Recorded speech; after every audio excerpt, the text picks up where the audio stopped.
بسم اللہ الرحمن الرحیم۔ ہاں جی، ہم پیپر حل کر رہے تھے، ہمارے پاس سوال خامس تھا۔ اس کے اندر سوال تھا کہ فصل قولی تعالیٰ الذین آمنوا وعملوا الصالحات،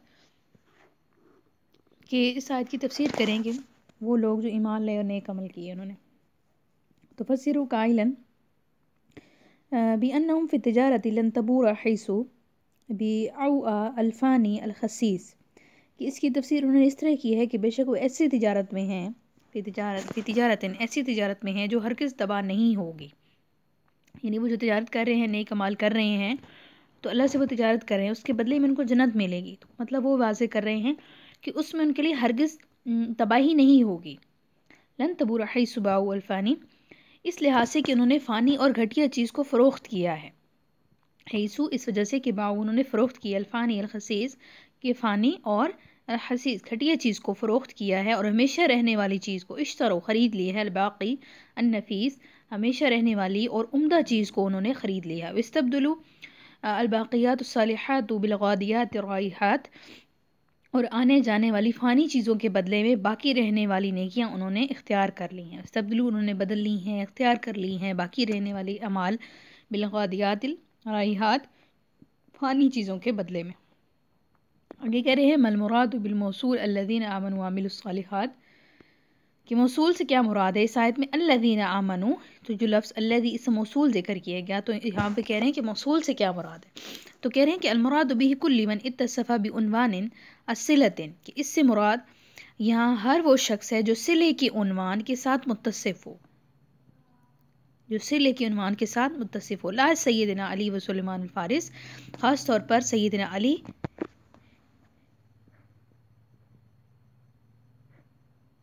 اور سلیمان فارس، جیسے کہ ابن عباس کے ان کے ذکر پر اکتفا کرنے سے وہم پیدا ہوتا ہے۔ کما یتوہم من اقتصادی ابن عباس فی ذکری علیہما بل ہما داخلان فی ذالک، بلکہ یہ دونوں ہستیاں ہی کامیاب ہونے والے لوگوں میں شامل ہیں۔ السوال السادس ہے آپ کے پاس، حدیث ہوگی حد انس رضی اللہ عنہ قال قال رسول اللہ صلی اللہ علیہ وسلم لا یؤمن احدکم حتی اکون احب الیہ من والدہ وولدہ والناس اجمعین۔ انس رضی اللہ عنہ سے روایت ہے، فرماتے ہیں کہ کسی کا بھی جو ایمان ہے، لا یؤمن احدکم، کہ کوئی بھی اس وقت تک کامل ایمان والا نہیں ہو سکتا یہاں تک کہ اکون میں ہو جاؤں احب الیہ، اس کو سب سے زیادہ پسندیدہ، یعنی میں اس کا سب سے زیادہ پسندیدہ ہوں، من والدہ اس کے والدین سے، وولدہ اور اس کے اولاد سے، والناس اجمعین اور تمام لوگوں سے۔ یعنی نبی صلی اللہ علیہ وسلم فرما رہے ہیں کہ اس وقت تک کوئی کامل مومن نہیں ہو سکتا جب تک کہ میں ان کو تمام چیزوں سے، یعنی اولاد سے بھی، والدین سے بھی، تمام چیزوں سے سب سے زیادہ محبوب نہ ہو جاؤں، تو تب تک وہ شخص جو ہے اس کا ایمان کامل نہیں ہو سکتا۔ تو حدیث آپ کے سامنے ہوگی، اس میں سے پھر آپ سے سوالات ہوں گے۔ حدیث میں سے پہلا سوال ہے کہ ماذا تعرفون انس رضی اللہ عنہ، کہ آپ انس رضی اللہ تعالیٰ عنہ کے بارے میں کیا جانتے ہیں؟ تو هو انس بن مالک رضی اللہ عنہ من الصحابۃ الذی اکثر الروایہ عن رسول اللہ صلی اللہ علیہ وآلہ وسلم، کہ انس بن مالک وہ صحابی ہیں کہ الذی اکثر الروایہ، یعنی جنہوں نے سب سے زیادہ یعنی کثیر روایت نبی صلی اللہ علیہ وسلم سے ذکر کی ہیں۔ وقد خدم نبی صلی اللہ علیہ وسلم، اور آپ نے نبی صلی اللہ علیہ وسلم کی خدمت کی ہے، 10 سنین 10 سال۔ وقد بورک فی امورہ ببرکۃ، دعا نبی صلی اللہ علیہ وسلم، اور ان کے تمام امور میں اللہ تعالیٰ نے برکت ڈالی ہے نبی صلی اللہ علیہ وسلم کی دعا کی وجہ سے۔ یعنی نبی صلی اللہ علیہ وسلم نے ان کے لیے برکت کی دعا کی تھی، تو بورک فی امورک، یعنی اللہ تعالیٰ نے برکت ڈالی ہے ببرکت دعا نبی، نبی صلی اللہ علیہ وسلم کی برکت کی دعا دینے کی وجہ سے اللہ تعالیٰ نے انس رضی اللہ تعالیٰ عنہ کے تمام معاملات میں جو ہے وہ برکت ڈالی ہے۔ آگے ہے مانا احب الیہ، یعنی جو ذکر کیا کہ احب الیہ، کہ میں ان کو سب سے زیادہ محبوب ہوں، تو اس کا کیا مطلب ہے؟ معناہ ان تكون محبۃ غالبۃ علی محبۃ، کہہ رہے ہیں کہ جو اس کا مطلب، اس آیت کا، اس حدیث کے الفاظ کا مطلب یہ ہے کہ محبۃ غالبۃ، کہ میری محبت غالب ہو ان پر تمام محبتوں سے، یعنی وہ دنیا اور اس کے اندر جو چیزیں ہیں اس میں سب سے زیادہ میری محبت ان کے دل میں ہو، یعنی نبی صلی اللہ علیہ وسلم کی محبت ان کے دل میں ہو۔ کل احد من الاباء، یعنی ہر جو چیز اس کے آباء و اجداد میں سے، والانبال اور اس کے مال میں سے، وجمیع الناس اور تمام لوگوں میں سے، واحب صیغۃ الواحد المذکر من اسم تفضیل، اور اسم تفضیل کا صیغہ ہے احب، تفصیل کا صیغہ آتا ہے جب کسی چیز کی زیادتی بیان کرنی ہو، یعنی سب سے زیادہ مجھ سے پیار کرے. تو یہ صیغہ واحد مذکر ہے اور اسم تفصیل ہے. آگے ہے حدیث کے الفاظ ہے. مختصر طور پر حدیث کا خلاصہ لکھیں. ٹھیک ہے، یہ جو حدیث اوپر بیان کی گئی ہے، کہہ رہے ہیں کہ اس حدیث کا خلاصہ لکھیں. تو اس کا حدیث کا خلاصہ یہ ہے کہ بہذا الحدیث بیان وجوب تقدیم محبت النبی وانہ لا یقبل ایمان احد. اس حدیث میں نبی صلی اللہ علیہ وسلم کی محبت کو دنیا کی ہر چیز کی محبت پر مقدم کرنے کا وجوب کا ذکر ہے. لا یکمل ایمان احد، کہ کسی کا بھی ایمان اس وقت تک کامل نہیں ہوگا حتی یتصف بہذه الصفات، جب تک کہ وہ ان صفات کے ساتھ متصف ہو جائے. لذا یجب علینا، اور ہم پر یہ چیز واجب ہے کہ ان نرغب فی الاتصاف، ہماری ضروری ہے کہ ہم اس صفت کو اپنانے کی کوشش کریں. وَإِنْ غَضِبَ عَلَيْنَا النَّاسُ أَجْمَعِينَ، اگرچہ تمام لوگوں کی ناراضگی برداشت کرنی پڑے. یعنی نبی صلی اللہ علیہ وسلم کی محبت سب سے زیادہ ہو ہمارے لیے، اگرچہ اس کی وجہ سے ہمیں غضب علینا الناس اجمعین، تمام لوگوں کی جو ہے وہ ناراضگی یا ان کا غصہ برداشت کرنا پڑے. قال الخطابی رحمہ اللہ، امام خطابی فرماتے ہیں کہ لم يرد بالحب حب التبع بل اراد به حب الاختیار المسند الى الايمان الحاصل من الاعتقاد، کہ محبت سے یہاں پر مراد طبی محبت نہیں ہے. لا یرید، یہ لفظ ہوگا لا یرید بالحب، کہ یہاں پر ارادہ نہیں ہے، یعنی مراد نہیں لیا گیا بالحب، حب سے حب الطبی، یعنی طبی محبت مراد نہیں لی گئی. یعنی جو ہمیں یعنی جس طرح سے ماں کو اپنے بچے سے ہوتی ہے، تو یہ ایک طبی محبت ہے، یعنی خونی رشتہ ہونے کی وجہ سے جو محبت ہوتی ہے اسے طبی محبت کہتے ہیں. تو امام خطابی کہہ رہے ہیں کہ یہاں پہ مراد طبی محبت نہیں، بل اراد ابھی حب الاختیار، بلکہ یہاں سے مراد ایمانی محبت ہے جو عقیدے سے حاصل ہوتی ہے. الحاصل من الاعتقاد، جو عقیدے سے حاصل ہوتی ہے، یعنی ہمارا عقیدہ ہے، ہمارے عقیدے کے اندر نبی کی محبت ہمارے اندر شامل ہے. تو یہاں سے مراد وہ کہہ رہے ہیں کہ طبی محبت نہیں ہے بلکہ ایمانی محبت ہے. کہہ رہے ہیں شکل الحدیث و اقتب بخط جمیل، کہ حدیث پہ شکل کا مطلب اعراب لگائیں اور اس کو اچھے انداز سے لکھیں، خوش خط لکھیں. انس رضی اللہ تعالیٰ عنہ سے روایت ہے، فرماتے ہیں کالا رسول، اس کے اعراب بھی ساتھ میں آپ دیکھ لیں. کالا رسول اللہ صلی اللہ علیہ وسلم المسلم من سلم المسلمون من لسانه ويده والمؤمن من آمنه الناس على دمائهم واموالهم. کہہ رہے ہیں کہ ابی ہریرہ رضی اللہ تعالیٰ عنہ سے روایت ہے کہ نبی صلی اللہ علیہ وسلم نے فرمایا المسلم، مسلمان وہ ہے، من سلم المسلمون، کہ جس کی سلامت رہے، جس مسلمان کی باللسانی، اس کی زبان سے، اور ویدی، اس کے ہاتھ سے، دوسرا مسلمان. والمؤمن، اور مومن وہ ہے، من آمنہ الناس، کہ جس نے لوگوں کے خون، اور جس سے لوگوں کے خون اور مال جو ہیں وہ دمائی کا مطلب ہے خون، ومالہم، ان کے مال، آمنہ، امن میں ہوں، محفوظ ہوں، تو مومن وہ شخص ہے. آگے کریں حدیث پر شکل الحدیث، حدیث پر آپ نے اعراب لگانے ہیں. یعنی پہلا آپ کا سوال اس حدیث میں سے یہ ہوگا، اعراب ہوگا. آگے کہہ رہے ہیں ماذا تعریف عن ابی ہریرہ رضی اللہ تعالیٰ عنہ، ابی ہریرہ کے بارے میں آپ کیا جانتے ہیں؟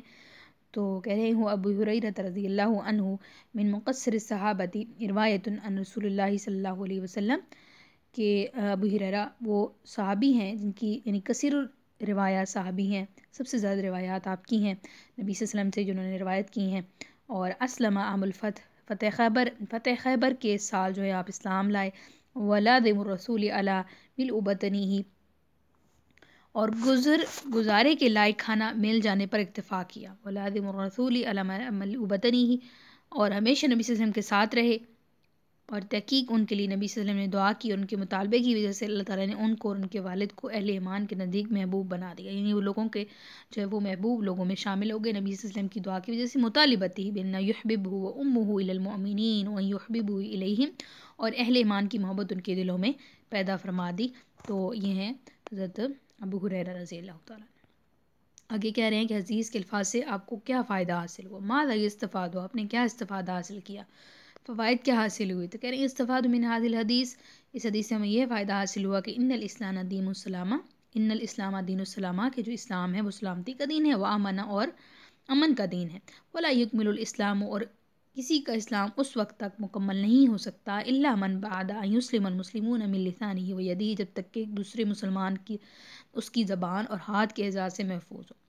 لا یتم ایمان، اور کسی کا ایمان بھی مکمل نہیں ہو سکتا یہاں تک کہ یامنہ الناس، کہ لوگ جو ہیں اس سے امن میں رہیں، محفوظ رہیں، یعنی لوگوں کے خون جو ہیں اور ان کے جو مال ہیں وہ محفوظ رہیں.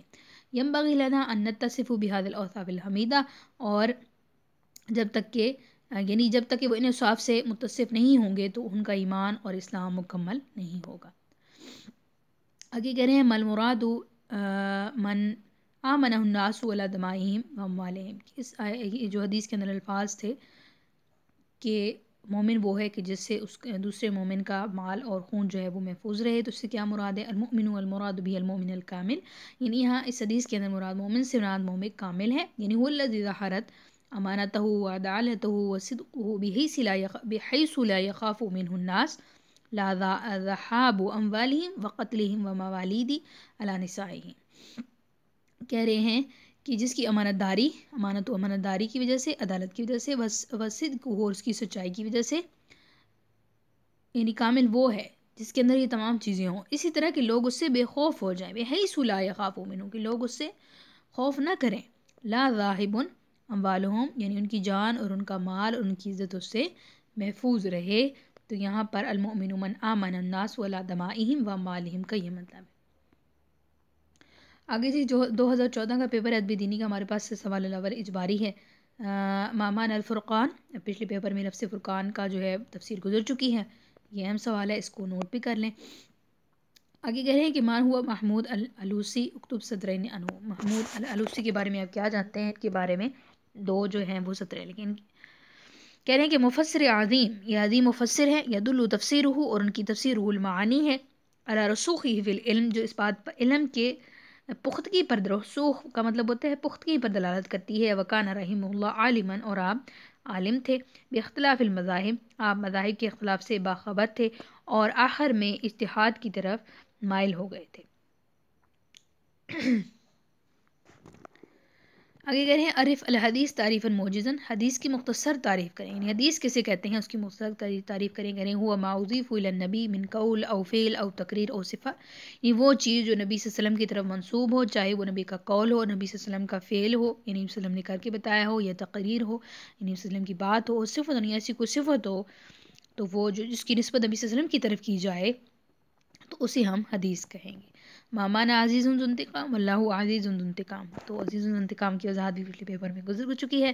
من ہوا مؤلف مشکات المصابیح، مشکات المصابیح کے مؤلف کون ہیں، ان کی تالیف کرنے والے کون ہیں؟ حدیث کی ایک بڑی کتاب ہے جن کے لکھنے والے محمد بن عبداللہ الخطیب تبریزی ہیں۔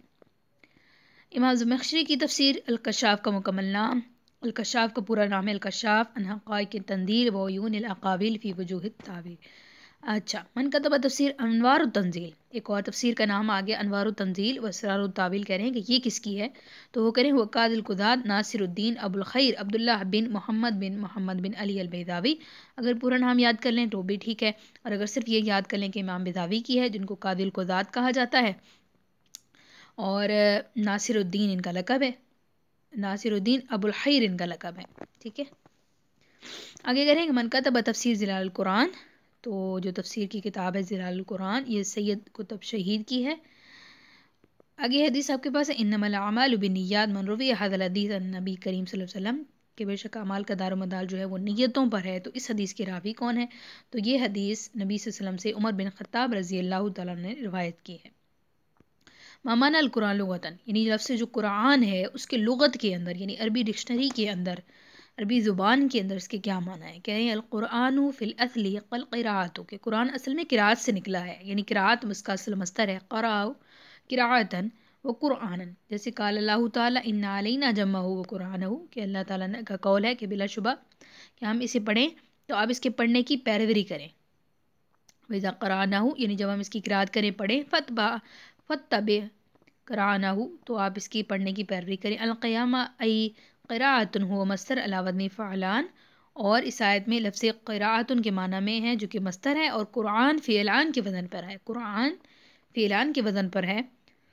سمیہ به المقروء تسمیہ للمفعول بالمصدر، اور اس کے ساتھ مقروء یعنی پڑھے جانے والی چیز کا نام جو ہے وہ رکھ دیا گیا ہے، یعنی مفعول استعمال کیا گیا ہے۔ تو قرآن جو ہے وہ قرأ مصدر سے ہے، قرأ یقرأ سے پڑھنا۔ آگے کہہ رہے ہیں کہ عجب ان اربتی اسلۃ فقط، کہ صرف جو ہے 4 سوالوں کے آپ نے اس میں سے جواب دینے ہیں. تامل الآیات التالیہ، درجہ الآیات پہ آپ نے تامل کا مطلب تو غور و فکر کرنا. ثم اجب عن اسئلۃ، پھر سوال ان کے جواب دیں، الواردۃ یعنی نیچے دیے گئے سوالوں کے جواب دیں، فی ضوء تفسیر البیضاوی، یعنی تفسیر بیضاوی کے اندر پہلے آیات اپنے پڑھنی ہے، پھر اس آیت کی آپ نے تفصیل بیان کرنی ہے جو تفسیر بیضاوی میں ذکر کی گئی. آیات ہوں گی آپ کے پاس الف لام میم اللہ لا الہ الا هو الحی القیوم. الف لام میم، اس کے سوا کوئی معبود نہیں، وہ الحی القیوم، وہ معبود ہے، زندہ ہے، ہر چیز کو قائم رکھنے والا ہے. نزل علیک الکتاب، جس نے آپ پر کتاب کو نازل کیا حق کے ساتھ، جو کہ تصدیق کرتی ہیں ان تمام کتابوں کی جو آپ پر پہلے نازل ہو چکی. وانزل التوراۃ والانجیل، اور نازل کی گئی آپ پر تورات اور انجیل من قبل، اس سے پہلے، جو لوگوں کے لیے ہدی للناس، ہدایت تھی. وانزل الفرقان، اور فرقان کو نازل کیا گیا. ان الذین، بے شک وہ لوگ جنہوں نے کفر کیا بآیات اللہ، اللہ کی نشانیوں کا یا اللہ کی آیات کا انکار کیا، لہم عذاب شدید، ان کے لیے شدید عذاب ہے. واللہ عزیز ذو انتقام، اور اللہ جو ہے وہ زبردست غالب ہے اور بدلہ لینے والا ہے. اس آیت میں سے آپ سے سوالات ہوں گے. کہہ رہے ہیں کہ اذکر حدیث الذی ذکرہ بیضاوی فی تفسیر، یعنی اس آیت کی تفسیر کے اندر امام بیضاوی نے اپنی تفسیر کے اندر ایک حدیث کا ذکر کیا حوالے میں، تو وہ حدیث کون سی ہے؟ تو وہ حدیث آپ نے بیان کرنی ہوگی کہ رویہ انہ علیہ الصلوۃ والسلام قال ان اسم اللہ آدم فی ثلاثۃ سور فی البقرہ اللہ لا الہ الا هو الحی القیوم، وفی آل عمران اللہ لا الہ الا هو الحی القیوم، وفی طٰہٰ وعنیت الوجوہ للحی القیوم. روایت کرتے ہیں کہ نبی صلی اللہ علیہ وسلم سے بات روایت ہے کہ ان اسم اللہ، کہ بے شک اللہ تعالیٰ کا جو اسم اعظم ہے وہ 3 صورتوں میں ہے. اسم اعظم کے بارے میں مشہور ہے کہ وہ قرآن پاک میں ذکر کیا گیا ہے، اور وہ ان ناموں کے ساتھ جب اللہ تعالیٰ کو پکارا جاتا ہے تو وہ دعا کبھی رد نہیں ہوتی. ٹھیک ہے، تو کہتے ہیں کہ اسم اعظم قرآن پاک میں 3 جگہ پہ، ایک سورۃ بقرہ میں اللہ لا الہ الا هو الحی القیوم میں سے کوئی لفظ جو ہے وہ اسم اعظم ہے، یا سورہ آل عمران میں اللہ لا الہ الا هو الحی القیوم کے اندر کوئی ایسا لفظ ہے جو اسم اعظم ہے. اور اسی طرح سے سورۃ طٰہٰ کے اندر کے جو آیت کے حروف ہیں اس کے اندر بھی اسم اعظم کا ذکر کیا گیا ہے. آگے کرے مل مراد بالناس فی قولی تعالی من قبل ھدی للناس، اس آیت کا کیا مطلب ہے؟ تو کہہ رہے امام بیضاوی کہتے ہیں کہ علی العموم انا قلنا انا متعبدون بشرائع من قبلنا والا بالمراد به القومان. کہہ رہے ہیں کہ ناس اپنے عمومی معنی میں ہے، یعنی جہاں پہ ناس کا جو ذکر کیا گیا نا وہ اپنے عمومی معنی میں ہے، کہ اگر ہم کہیں کہ بے شک ہم اپنے سے پہلے لوگوں کی شریعتوں کے مخاطب ہیں، وگرنہ اس سے مراد یہودی اور عیسائی ہے. آگے سوال ہے کہ ما فسر البیضاوی قولی تعالی من قبل، امام بیضاوی نے من قبل کی تفسیر کیسے کی ہے؟ من قبل کا مطلب جو آیت کے اندر لفظ ہے اس کی تفسیر امام بیضاوی نے کی ہے فسروا بقوله تعالی بأن اللہ عز وجل انزل التوراۃ والانجیل من قبل ان ينزل القرآن علی سیدنا محمد. اس کی تفسیر کرتے ہوئے فرمایا کہ بے شک اللہ عز وجل نے تورات اور انجیل کو قرآن کے نازل کرنے سے پہلے اتارا، یعنی تورات اور انجیل کو قرآن کے نازل کرنے سے پہلے اتارا، یعنی مراد یہ ہے کہ نزول قرآن سے پہلے قبل تنزیل القرآن کا تورات والانجیل ہدایت الناس، لوگوں کے لیے یہ کتابیں یعنی تورات اور انجیل جو ہے وہ ہدایت تھی، اس کے بعد پھر قرآن پاک کو نازل کیا گیا. آگے مال مراد بالآیات فی قولی تعالی ان الذین کفروا بآیات اللہ، تو اس کا مطلب یہ آیت بھی اس کی تفسیر وضاحت بھی پہلے گزر چکی ہے. اللہ تعالیٰ کی فرمان ان الذین کفروا بآیات اللہ، کہ جو اللہ تعالیٰ کی آیات کا انکار کرتے ہیں، تو یہاں پر ان الذین کفروا بآیات اللہ سے کیا مراد ہے؟ المراد بآیات اللہ من قطب المنزلہ وغیرہ، کہ یہاں پر اللہ تعالیٰ کی نازل کردہ کتابیں مراد ہیں اور اس کے علاوہ اس کی احکام شریعت ہے یعنی حدیث ہے. مل مراد بھی فرقان، فرقان کی 3 معنی ہیں، یہ بھی پہلے بیان ہو چکی ہے. جنس الکتب علیہ حیث انہا فارقۃ بین الحق، الزبور هو الذی یفرق بین الحق، القرآن هو الذی یفرق بین الحق والباطل. اگلا سوال ہے آپ کے پاس اقرأ العبارۃ التالیہ، اسی طرح سے آپ کے پاس عبارت آیت دی جائے گی اور پھر آپ نے اس میں سے سوالوں کے جواب دینے ہوں گے. عبارت آپ کے پاس سورۃ العصر مکیہ فی قول ابن عباس و ابن زبیر والجمہور ومدنیۃ فی قول مجاہد وقتادہ. کہتے ہیں کہ جو سورۃ عصر ہے وہ مکی ہے، یعنی مکی صورتوں میں سے ہے، اور یہ ابن عباس کہتے ہیں اور ابن زبیر اور جمہور کے نزدیک ہے. اور یہ سورت جو ہے وہ مدنی ہے، مجاہد، قتادہ اور مقاتل کے نزدیک وہ کہتے ہیں کہ یہ سورت مدینے میں نازل ہوئی تھی، یہ سورت مدنی ہے. وَهِيَ ثَلَاثَةُ بِلَا خِلَافٍ وَهِيَ عَلَىٰ قَصْرِهَا، کہہ رہے ہیں بالاتفاق اس کی 3 آیات ہیں اور باوجود مختصر ہونے کے بہت سے علوم کو یہ جامع ہے. لِقَفَتَ النَّاثُ لِأَنَّهَا شُمِلَتْ جَمِيعُ عُلُومِ الْقُرْآنِ عن ابی حذیفہ قال كان رجلان من اصحاب رسول ابی حذیفہ سے مروی ہے، انہوں نے فرمایا کہ نبی صلی اللہ علیہ وسلم کے صحابہ میں سے جب دو آدمی آپس میں ملتے تو اس وقت تک جدا نہیں ہوتے یہاں تک کہ ان میں سے ایک دوسرے کو سورہ عصر پڑھ کر سناتا، پھر ایک دوسرے کے ساتھ سلام کیا کرتے تھے. حدیث کے الفاظ میں سے ہیں، ابی حذیفہ سے روایت ہے کہ کان رجلان من اصحاب رسول، یعنی اصحاب رسول میں سے کوئی بھی دو مرد جب آپس میں اذا التقیا، جب ملتے تھے، لم یتفرقا، یعنی وہ اس وقت تک جدا نہیں ہوتے تھے، حتی یقرأ احدہما، یعنی ان میں سے ایک جو ہے وہ جب تک سورہ عصر کی تلاوت نہیں کر لیتا تھا، ثم یسلم احدہما علی الاخر، پھر اس کے بعد وہ ایک دوسرے پر سلام کیا کرتے تھے. آگے کہہ رہے ہیں سورہ عصر مکی ہے یا مدنی ہے، یعنی اس طرح سے عبارت آپ کے سامنے دی گئی ہے. عبارت میں اختلاف ہے، بتایا گیا ہے کہ اس میں اختلاف ہے. بعض حضرات کہتے ہیں سورہ عصر مکی ہے، بعض کہتے ہیں مدنی ہے. تو جن کے نزدیک مکی ہے آپ نے وہ بیان کر دینے ہیں، عبارت میں سے اٹھا کے جواب دے دینا ہے کہ اس کے بارے میں دو قول ہیں. لأنها مقیۃ فی قول ابن عباس کے نزدیک اور زبیر اور جمہور کے نزدیک یہ مکی ہے، وہ مدنی ہے. تو اور یہ جو سورت ہے یہ مدنی ہے. مجاہد، قتادہ اور مقاتل کے نزدیک یہ جو سورت ہے یہ مدنی ہے. اور فی کم آیت فی سورہ عصر، سورہ عصر میں کتنی آیات ہیں؟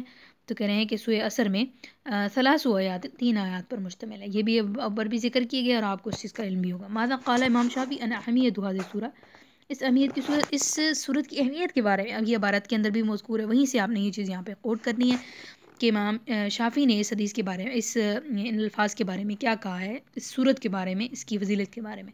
کہتے ہیں کہ قال رحمہ اللہ، امام شافعی فرماتے ہیں کہ لو لم ينزل غیر هذه السورہ لکفت الناس لانها شملت جمیع علوم القرآن، کہ یہی وہ صورت نازل کر دی گئی تو لوگوں کو کافی ہو جاتی کیونکہ اس میں تمام قرآنی علوم موجود ہیں. یعنی ایک ایسی صورت ہے کہ اگر یہ صرف یہی نازل کر دی جاتی تو اس میں اتنی علوم کا ذکر کیا گیا ہے کہ لوگوں کے لیے کافی ہوتے.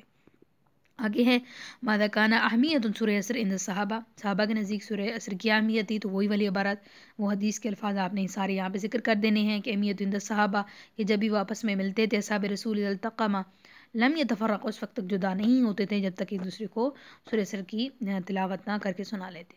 امام حذیفہ کا ذکر کیا گیا ہے تو اس کی وضاحت آپ کو پتہ ہونی چاہیے کہ جو صحابی رسول ہیں ابو حذیفہ وہ کون تھے.